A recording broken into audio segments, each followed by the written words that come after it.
Oknum dokter kandungan di Garut ditetapkan tersangka pelecehan pasien ibu hamil.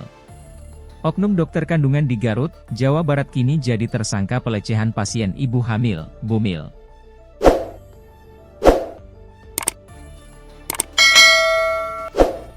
Penetapan tersangka dokter kandungan M. Syafril Firdaus itu setelah polisi mengantongi alat bukti yang cukup.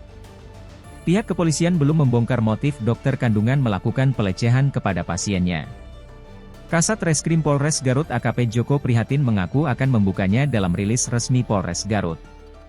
Diketahui dokter kandungan M. Syafril Firdaus jadi tersangka setelah menjalani serangkaian penyelidikan secara maraton di Polres Garut, Rabu, 16 April 2025.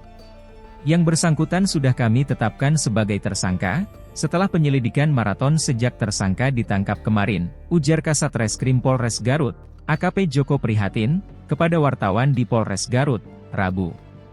Ia menuturkan, polisi telah mengantongi 2 alat bukti yang dinilai cukup menetapkan MSF sebagai tersangka. Meski begitu, ia belum merinci 2 alat bukti tersebut yang menjadi dasar kuat penetapan MSF sebagai tersangka. Dalam proses penyelidikan, kami melakukan pemeriksaan kepada sejumlah saksi, baik dari korban, wakil direktur klinik, hingga perawat, dan lainnya. Hari ini, tadi dari Majelis Disiplin Profesi, MDP, sudah melakukan pemeriksaan terhadap MSF dan juga mengecek lokasi kliniknya, ucap Joko. Joko menjelaskan, pihaknya akan membuka kasus tersebut ke publik pada rilis resmi di Mapolres Garut, Kamis, 17 April 2025. Selain itu, Joko juga menyampaikan bahwa MDP telah mengeluarkan rekomendasi terkait perkara ini, yang semakin memperkuat keyakinan pihaknya dalam menetapkan MSF sebagai tersangka.